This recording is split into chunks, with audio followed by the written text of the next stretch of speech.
Hey everyone, welcome back to part 2 for the Chapter 8 lecture. Now, starting this off, what is a public health assessment? Public health assessment goes beyond a risk assessment by including data on actual exposure in a community. And public health assessments have the potential for major impacts on large numbers of people because it addresses not just the risks in a specific location, but also the risk to large numbers of individuals and often to the population as a whole. And these assessments often take a long time to complete, sometimes decades, and are frequently controversial due to the complexity of the data and the population-wide effects.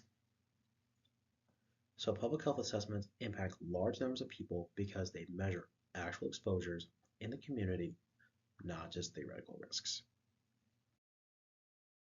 All right, so now referring back to the last slide of, say, a public health assessment, we're going to use a real-world example, say, would be with lead. Now, Table 8.3 highlights common sources of lead exposure and suggests methods for reducing or eliminating these risks, which can help protect public health. Now, as we review the table, pay attention to the different exposure pathways and the measures that can be taken to address them. So now say for exposure or where does the lead exposure come from, we can see this in workers at many lead exposure industries. So this can be in smelting, metal repair, and others. They can also be exposed through demolition and renovation, since these can also kick up the lead particles. And this is also going to include home renovations and hobby activities. Now, once the lead is inhaled deep into the lungs, it may remain for long periods of time and absorb into the bloodstream, especially if it's pregnant, for example. Now, one example to reduce the exposure was the phase out of lead in gasoline and in the United States from 1976 to 1996. That's just an example. Now, another area, say, who could be exposed to lead could be children, say from lead-based paint. So that's another route of exposure. Now, in terms of reducing exposure, one of the topics brought up is the 1986 Safe Drinking Water Act.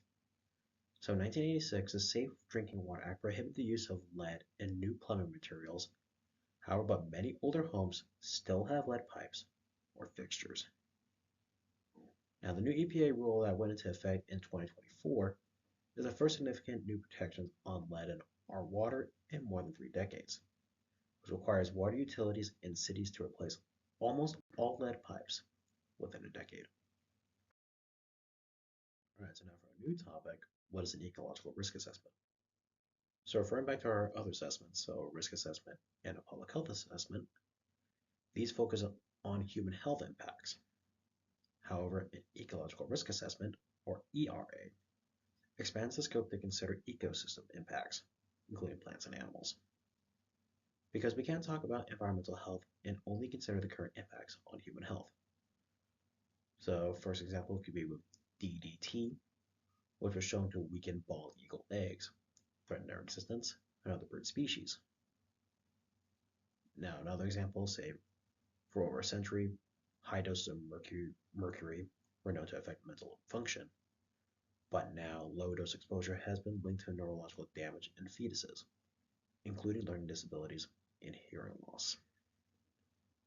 Now, in the 19th and early 20th centuries, mercury was a major industrial contaminant in the Great Lakes, and it accumulated in fish, which was filtered through the gills and can concentrate in their fat, and pose risk to endangered species like birds that consume them.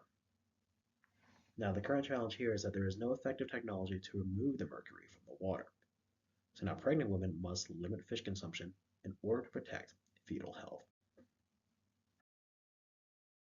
All right, so now what is an interaction analysis approach for environmental diseases? So interaction analysis implies that to understand and control the impacts of environmental exposure, it is necessary to take into account the effect of 2 or more exposures. So a risk assessment or RA approaches make the assumption that each exposure stands on its own. Therefore, if there are more than one type of exposure, we may have to assume the total impact is the sum of the 2 impacts. And many times, adding together the relative risks of 2 exposures may provide a good approximation of their effects. So for an example, if one exposure has a relative risk of a 4 and another has a relative risk of 6, we'd assume the combined impact is 10. 4 plus 6 is 10.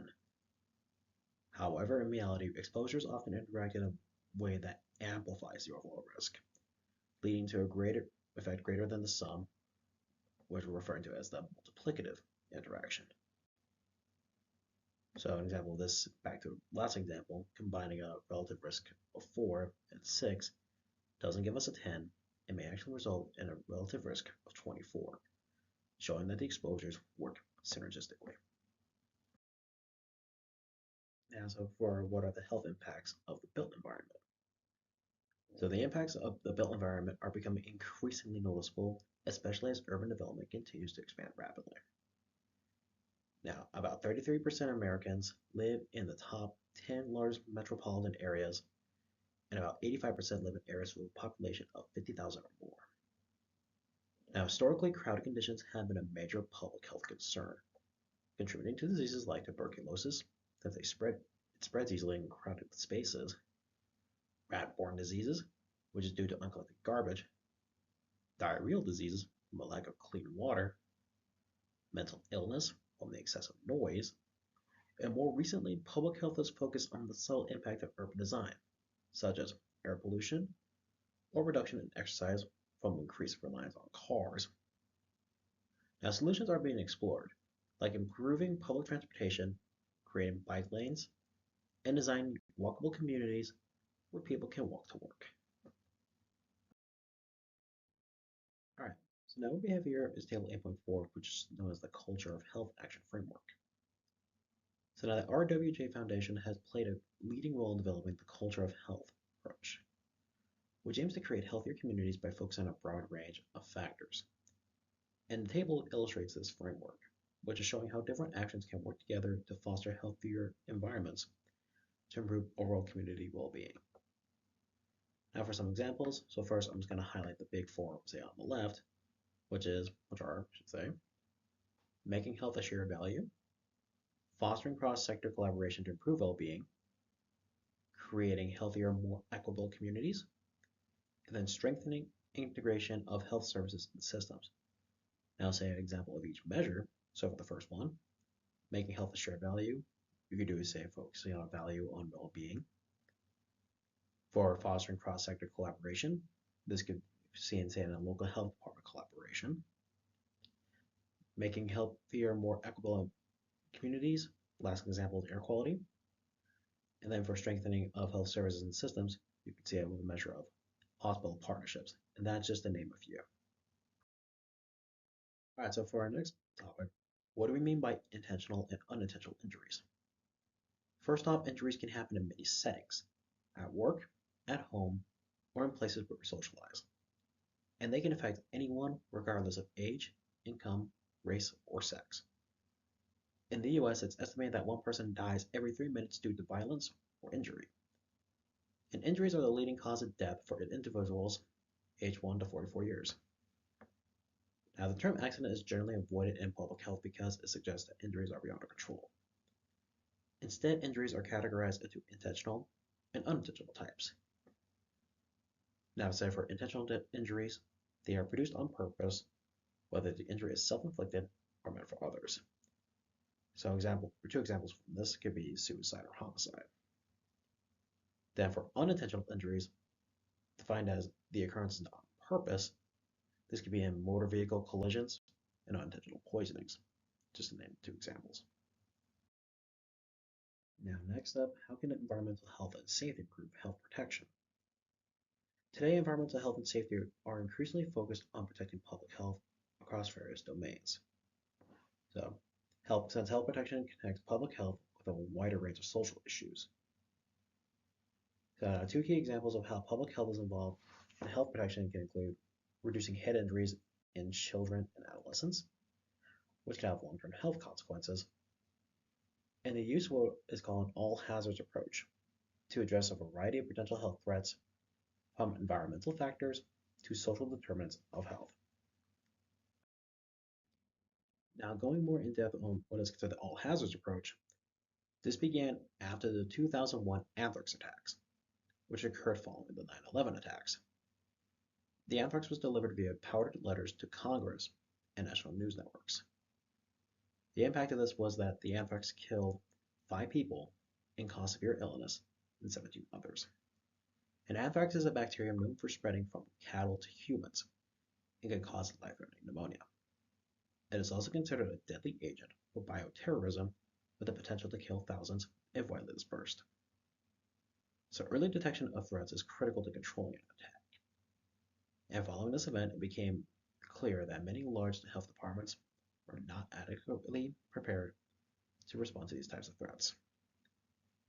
Now, as a result, the Department of Homeland Security developed the all hazards approach to enhance preparedness for a wide range of emergencies, including the use of surveillance systems, communication systems, evacuations, and an organized healthcare response. And in today's world, this approach has become even more important due to the growing threat of cyber attacks, which can disable critical infrastructure such as hospitals, water treatment plants, and other health facilities. Right, so now for reducing head injuries in children and adolescents. The head injuries in children and adolescents result in nearly 500,000 emergency department visits in the United States each year. And a small but significant number of these head injuries result in permanent brain damage. Athletic head trauma, including direct head injuries and falls, is the leading cause of concussions. And a concussion is a mild form of a traumatic brain injury, or TBI, which occurs due to shaking or twisting of the brain. And it's important to know that a concussion does not require a loss of consciousness to be diagnosed. All right, and finally we have table 8.5, which shows the signs and symptoms of a concussion. Also, examples of an observed symptom. The person can't recall events prior to or after a fall or hit.